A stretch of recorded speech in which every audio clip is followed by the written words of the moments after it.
안녕하십니까? 지혜의 깊이를 더하는 시간, 역사의 목소리입니다. 오늘 이야기에 앞서 잠시 시간을 내어 이 중요한 지식이 더 널리 퍼질 수 있도록 도와주시겠습니까?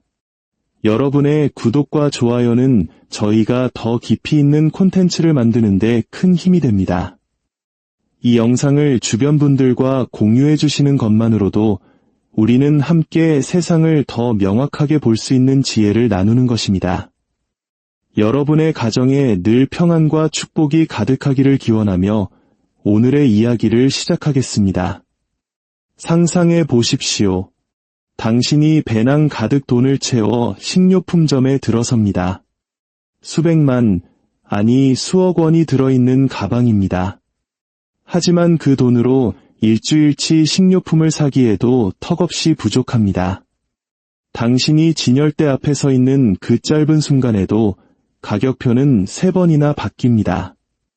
이것은 소설이 아닙니다. 인류 역사 속에서 실제로 일어났던 일입니다. 오늘 우리는 돈, 즉 사회를 지탱하는 가장 근본적인 약속이 완전히 붕괴될 때 문명 전체가 어떻게 무너지는지에 대한 이야기를 나누고자 합니다. 이야기에 집중해 주십시오.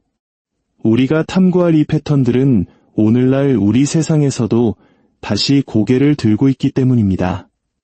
첫 번째 무대는 1923년 독일 바이마르 공화국입니다. 한나라는 이름의 한 여인이 빵집으로 손수레를 끌고 갑니다. 빵을 싣고 집으로 돌아가기 위해서가 아닙니다. 빵 한 덩이를 사기 위해 그 돈을 싣고 가기 위해서였습니다. 불과 하룻밤 전 빵 한 덩이의 가격은 250마르크였습니다. 하지만 오늘 아침엔 400마르크가 되었고 정오가 되자 600마르크로 치솟았습니다. 한나는 제빵사가 사다리를 타고 올라가 가격표를 바꾸는 모습을 멍하니 지켜봅니다. 그녀가 계산대 앞에 서기까지 가격은 3번이나 더 올랐습니다. 이것은 과장이 아닙니다. 명백히 기록된 역사입니다. 1923년 11월 빵 한 덩이의 가격은 2천억 마르크에 달했습니다. 노동자들은 하루에 2번 급여를 받았습니다.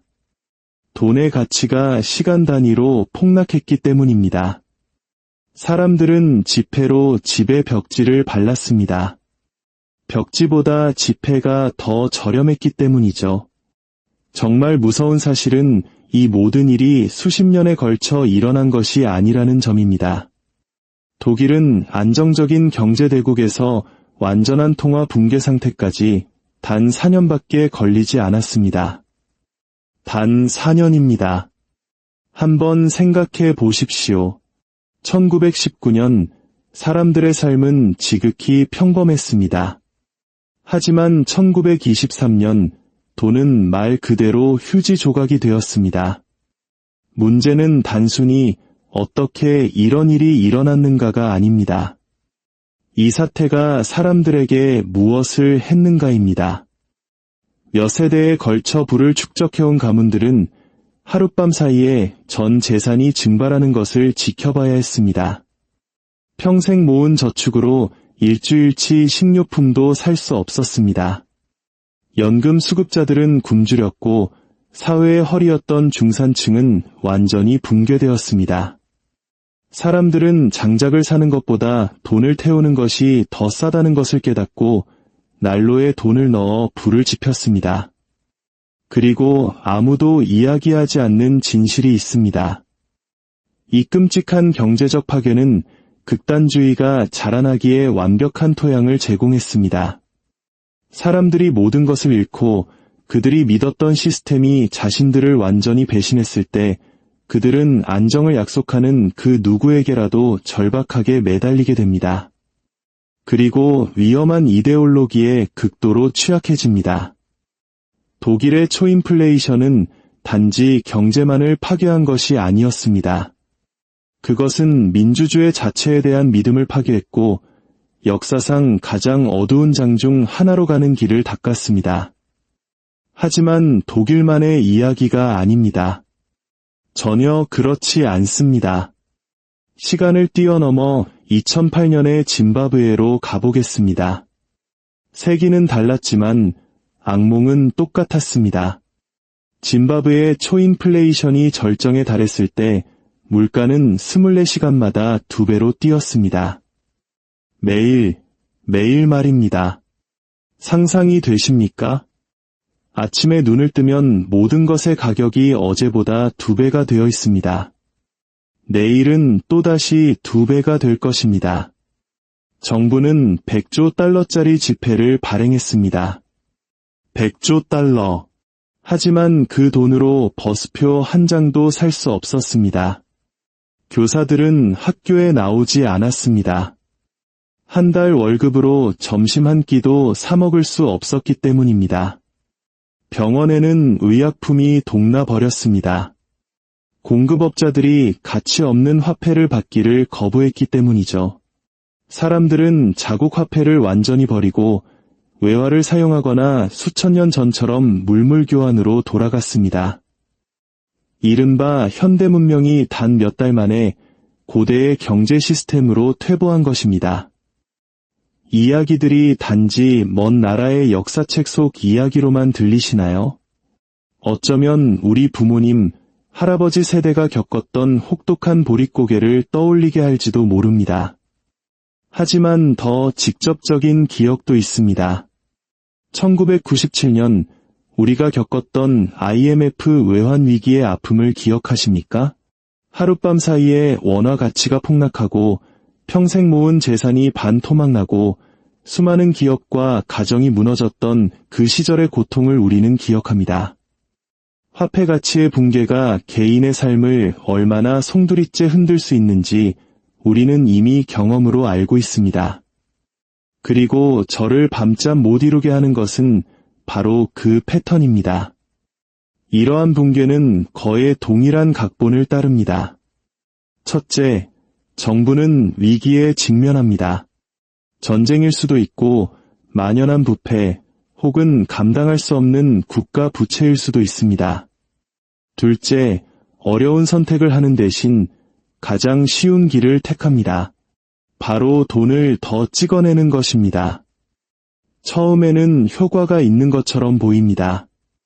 시중에 돈이 더 많이 돌고 사람들은 청구서를 지불할 수 있으며 정부는 재정을 충당할 수 있습니다. 하지만 돈은 그것이 희소하기 때문에 가치를 가집니다. 시스템에 새로운 화폐를 쏟아부으면 각각의 화폐 단위는 가치가 떨어지게 됩니다. 물가는 처음에는 아주 서서히 오르기 시작합니다. 대부분의 사람들이 위험을 감지하지 못할 정도로 말이죠. 하지만 돈을 찍어내는 것은 중독성이 강합니다. 정부는 더 많은 자금이 필요하고 더 많은 돈을 찍어냅니다. 빚을 갚아야 하고 또 더 많은 돈을 찍어냅니다. 그리고 돈을 찍어낼 때마다 문제는 더욱 악화됩니다. 이것이 바로 악순환의 시작입니다. 물가가 오르니 사람들은 더 높은 임금을 요구합니다. 기업은 높아진 임금을 감당하기 위해 상품 가격을 올립니다. 정부는 사람들이 오른 물가를 감당할 수 있도록 돕기 위해 더 많은 돈을 찍어냅니다. 그러면 물가는 더욱더 빠른 속도로 치솟습니다. 마침내 사람들은 자국 화폐에 대한 믿음을 잃어버립니다. 돈을 손에 쥐고 있으면 가치가 사라진다는 것을 알기에 돈이 생기는 즉시 써버리기 시작합니다. 이러한 소비 증가는 물가를 더욱더 밀어 올립니다. 이제 우리는 물가가 단지 오르는 것이 아니라 폭발하는 초인플레이션의 영역에 들어선 것입니다. 일단 이 소용돌이가 시작되면 멈추는 것은 거의 불가능합니다. 기업은 미래를 계획할 수 없고 아무도 내일 물건값이 얼마가 될지 알지 못합니다. 당신의 화폐를 아무도 받으려 하지 않기 때문에 국제무역은 붕괴됩니다. 투자는 사라지고 생산은 둔화되며 실업률은 하늘로 치솟습니다. 경제는 단지 위축되는 것이 아니라 완전히 해체됩니다. 그리고 정말 교활한 부분이 있습니다.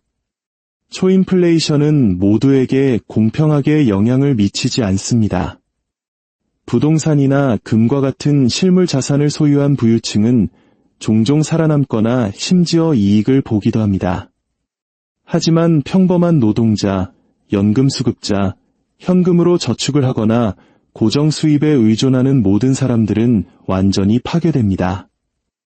사회의 한 계층 전체가 단 몇 달 만에 사라질 수 있는 것입니다. 사회적 구조는 갈기갈기 찢어지고 범죄는 폭발하며 신뢰는 증발합니다. 베네수엘라는 바로 지금 이 순간에도 이 고통을 겪고 있습니다. 2012년 베네수엘라는 막대한 석유 매장량을 가진 남미에서 가장 부유한 나라였습니다. 오늘날 수백만 명의 사람들이 국경을 넘고 있습니다. 교사, 의사, 엔지니어들이 평생 모은 재산이 무가치해졌기 때문에 들 수 있는 것만 들고 걸어서 국경을 넘고 있습니다. 이것은 단지 통계가 아닙니다. 거대한 규모의 인간적 비극입니다. 이제 우리의 시선을 현재로 돌려봅시다. 우리는 지금 디지털 경제 시대에 살고 있습니다. 돈이 단지 화면 위의 숫자에 불과하고 정부가 키보드 자판 하나로 무제한의 돈을 만들어낼 수 있는 시대입니다. 우리는 지금 미지의 영역에 서 있습니다. 2008년 금융위기 이후 전 세계 중앙은행들은 양적 완화라는 이름으로 수경 단위의 새로운 돈을 창출했습니다. 인류 역사상 한 번도 시도된 적 없는 거대한 실험을 전 지구적 규모로 진행하고 있는 것입니다. 어떤 경제학자들은 우리는 과거의 실수로부터 교훈을 얻었고 현대 통화 정책에는 안전장치가 있다고 주장합니다. 다른 이들은 우리는 전례 없는 위기를 향해 나아가고 있다고 경고합니다. 각국의 국가부채는 사상 최고치를 기록하고 있습니다.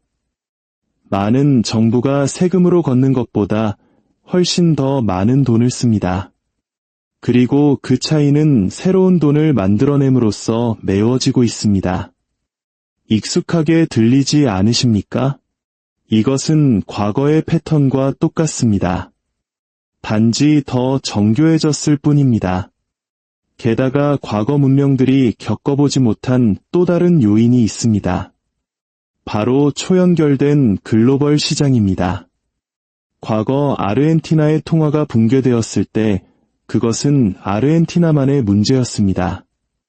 하지만 다음 주요 경제대국이 통화 위기에 직면할 때 그 파급 효과는 전 세계적으로 재앙이 될 수 있습니다.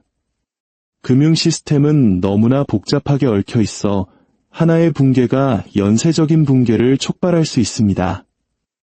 역사는 우리에게 이러한 붕괴 전에 나타나는 경고 신호들을 가르쳐 줍니다. 급격히 증가하는 통화 공급량, 통제 불능 상태로 치닫는 정부 재정 적자, 계속해서 가속화되는 인플레이션, 제도에 대한 신뢰 상실, 그리고 정치적 불안정성. 그리고 여기 결정적인 부분이 있습니다.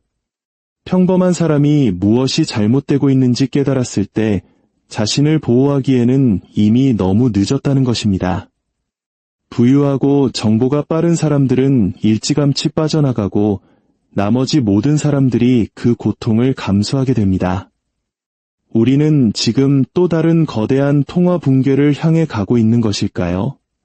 주변의 경고 신호들을 보십시오.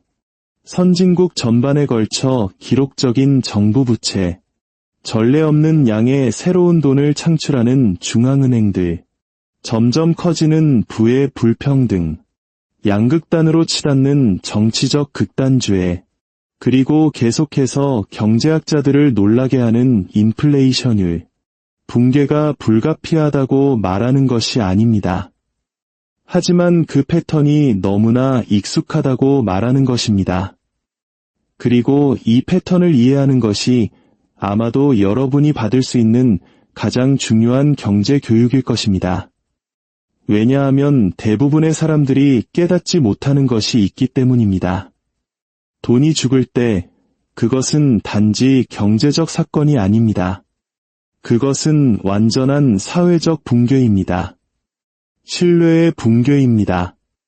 돈은 다름 아닌 집단적 믿음의 산물입니다. 우리가 이 종이 조각이나 디지털 숫자를 받아들이는 이유는 다른 사람들도 그것을 받아들일 것이라고 믿기 때문입니다. 그 믿음이 깨질 때 그 위에 세워진 모든 것이 무너집니다. 미래를 위한 계획은 불가능해집니다. 사회는 퇴보합니다. 그리고 여기에 어두운 아이러니가 있습니다. 이러한 붕괴를 막기 위해 고안된 바로 그 시스템들이 어쩌면 더 심각한 붕괴를 위한 조건을 만들고 있는지도 모릅니다. 그렇다면 우리는 무엇을 할 수 있을까요? 첫째, 이것은 두려움에 대한 것이 아니라 인식에 대한 것임을 이해해야 합니다. 경고 신호들을 알아야 합니다. 정부의 지출과 수입을 주시하고 공식적인 숫자뿐만 아니라 당신이 필수품에 실제로 지불하는 가격을 통해 인플레이션을 체감해야 합니다. 둘째, 역사상 모든 통화 붕괴 속에서도 가치를 지켰던 자산들이 있다는 것을 이해해야 합니다. 실물 부동산, 기금속, 생산적인 사업, 그리고 대체 불가능한 기술과 지식. 이것들은 화폐가 살아남지 못할 때 살아남는 것들입니다. 셋째, 그리고 아마도 가장 중요한 것은 정치적 역학을 이해하는 것입니다. 통화 붕괴는 권위주의를 위한 조건을 만듭니다. 사람들이 절망에 빠졌을 때 그들은 안정을 위해 자유를 거래할 것입니다. 우리의 이야기는 비관적인 미래를 예언하기 위함이 아닙니다. 오히려 역사의 지혜를 통해 현재를 명확히 보고 더 나은 미래를 준비하기 위함입니다. 깨어있는 시민만이 현명한 선택을 할 수 있고 그 선택들이 모여 우리 사회의 방향을 결정할 것입니다. 역사는 반복될 필요가 없습니다. 우리가 그 교훈에 귀를 기울인다면 말입니다. 오늘 이야기는 여기까지입니다. 시청해 주셔서 감사합니다.